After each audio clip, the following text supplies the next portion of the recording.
오늘 이 아침 우리가 함께 묵상할 말씀은 호세아 9장 10절 하반절부터 17절 말씀까지입니다. 이 말씀 함께 읽고 오늘 우리에게 주시는 하나님의 말씀의 은혜를 함께 나누도록 하겠습니다. 그러나 바알보올에 이르자 그들은 거기에서 그 부끄러운 우상에게 몸을 바치고 우상을 좋아하다가 우상처럼 추악해지고 말았다. 이제 에브라임은 새와 같은 꼴이 될 것이다. 에브라임의 영광은 새처럼 날아갈 것이다. 아기가 태어나는 일도 없고 여인들이 임신하는 일도 없고 아기를 낳는 일도 없을 것이다. 이미 낳아서 기르는 자식들은 내가 빼앗을 것이다. 한 아이도 살려두지 않을 것이다. 내가 이 백성을 버리는 날에 재앙이 이 백성에게 닥칠 것이다. 내가 보기에 에브라임은 아름다운 곳에 심긴 두로와 같습니다만 에브라임이 제 자식들을 살인자에게 끌어다 주게 되었습니다. 주님, 그들에게 벌을 내리십시오. 주님께서는 무슨 벌을 내리시고자 하십니까? 아이 배지 못하는 태를 주시고 젖이 나지 않는 가슴을 주십시오. 이 백성의 온갖 죄악은 길갈에서 시작된다. 내가 그들을 미워하기 시작한 것도 길갈에서다. 하는 짓이 악하니 그들을 나의 집에서 쫓아내겠다. 다시는 그들을 사랑하지 않을 것이다. 대신 일하는 것들도 모조리 나를 거슬렀다. 에브라임은 그 밑동이 찍혀서 뿌리가 말라버렸으니 열매를 맺지 못할 것이다. 그들이 자식을 낳는다 하여도 그들이 낳은 귀여운 자식들을 내가 죽게 할 것이다. 백성이 하나님의 말씀을 듣지 않으니 나의 하나님이 백성을 버리실 것이다. 그 백성은 만민 사이에서 떠도는 신세가 될 것이다. 아멘. 요한계시록 2장을 보시면 에베소 교회를 향한 말씀이 나와 있는데요. 에베소 교회는 참 좋은 교회였습니다. 교리가 바른 교회였고요. 그래서 거짓 사도를 분별할 줄 알았죠. 또 환난 속에서 인내할 줄 알았으며 주님의 이름을 위해서 수고하고 게으르지 않은 교회였습니다. 그런데 하나님께서 에베소 교회에게 한 가지 책망하시는 것이 있었죠. 그러나 너에게 나무랄 것이 있다. 그것은 내가 처음 사랑을 버린 것이다. 그런데 처음 사랑을 버린 것이 뭐 그렇게나 심각한 일인가 라는 질문을 한 번쯤 가져볼 수 있을 것 같습니다. 그런데 말씀을 쭉 보면 저희가 생각하는 것보다 이것이 심각한 일이에요. 하나님께서 에베소 교회에게 이렇게 말씀하십니다. 그러므로 내가 어디에서 떨어졌는지를 생각해내서 회개하고 처음에 하던 일을 하여라. 내가 그렇게 하지 않고 회개하지 않으면 내가 가서 내 촛대를 그 자리에서 옮기겠다. 교회의 존재 이유를 거두시겠다는 말씀입니다.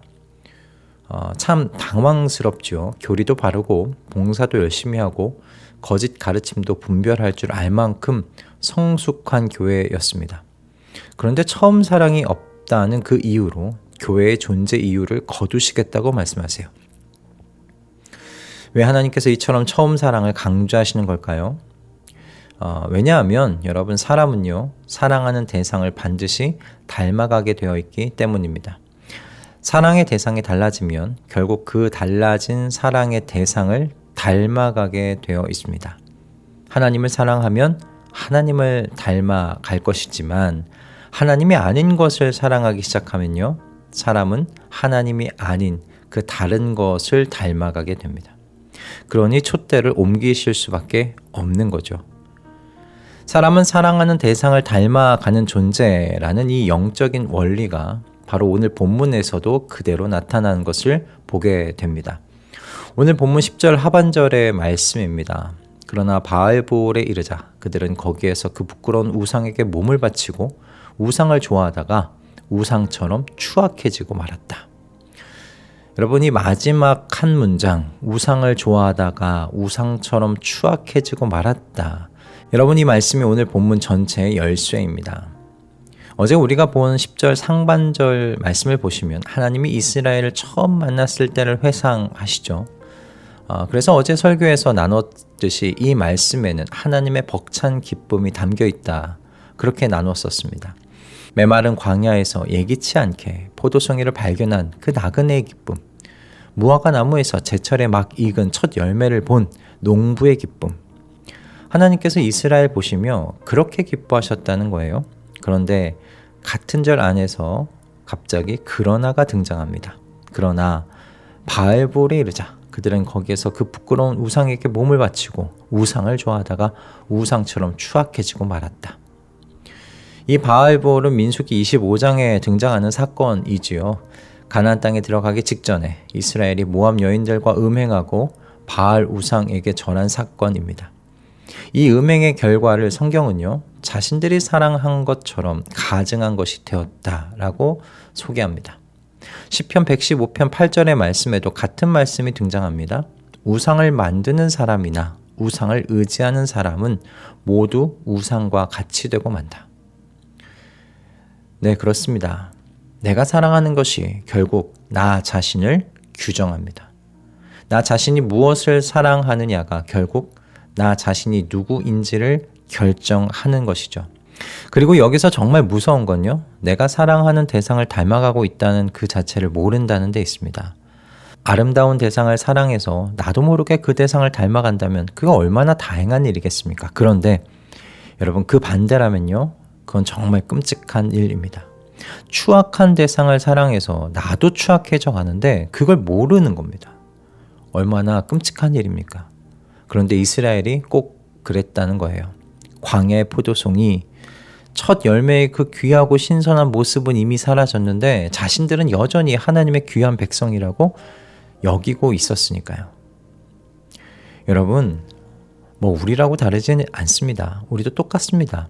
하나님보다 더 사랑하는 것이 생기게 되면요, 우리는 서서히 자신도 모르게 그것을 닮아가게 됩니다. 돈을 사랑하면 돈처럼 차가워질 거고요. 사람의 인정을 사랑하면 사람 앞에서 위선적인 존재가 되어 갈 겁니다. 앞뒤가 다른 채로 살아가게 되는 거죠. 성공을 사랑하면 성공하지 못한 사람들을 은근히 무시하면서 살아갈 겁니다. 처음 하나님을 만났을 때 그 감격과 그 사랑과 그 신선함이 내 안에서 사라지고 변질되는 것도 모른 채로 살아가게 될 겁니다. 그래서 오늘 본문은 우리에게 이 질문을 던지고 있어요.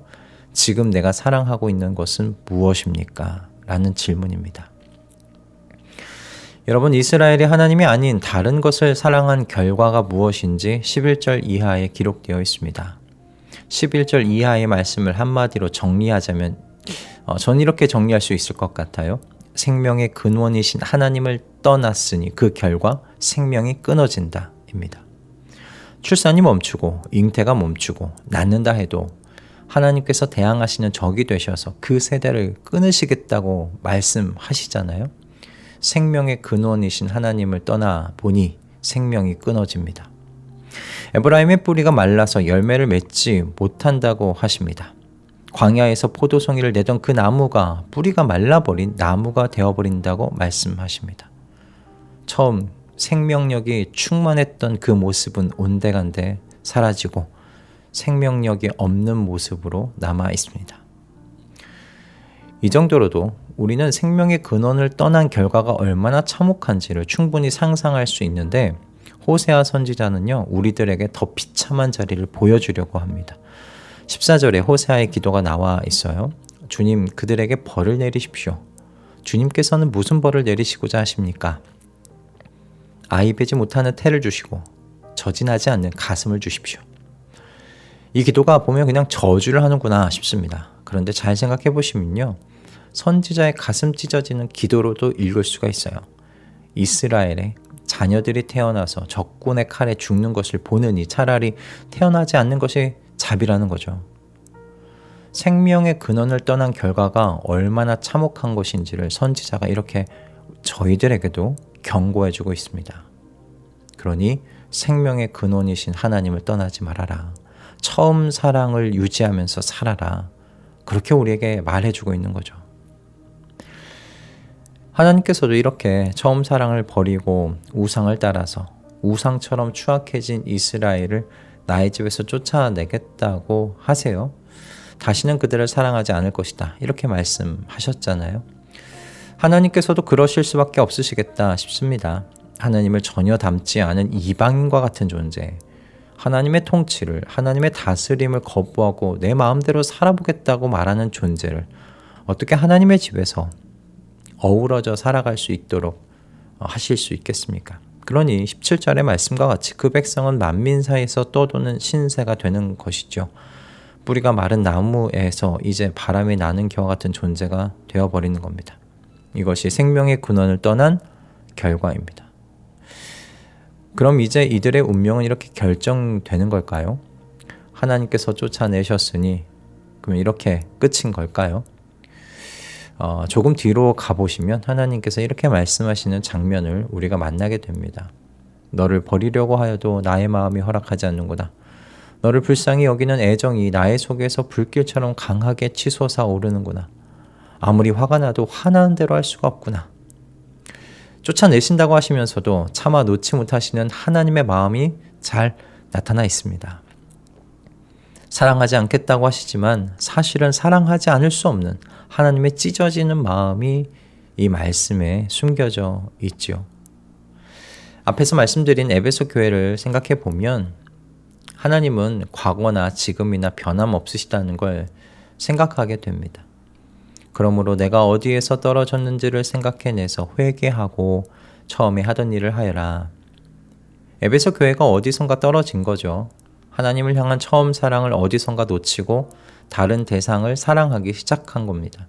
그래서 하나님이 경고하시는 거예요. 하나님이 아닌 것을 사랑하면 하나님이 아닌 것을 닮아가게 되고 결국은 촛대를 옮길 수밖에 없다. 그러니 회개하고 처음에 하던 일, 바로 나 하나님을 향한 사랑을 회복해라. 그렇게 말씀하시는 겁니다. 여러분, 이 말씀에서 촛대를 옮길 수 있다는 말씀이 포인트가 아니라는 것쯤은 잘 아시겠죠?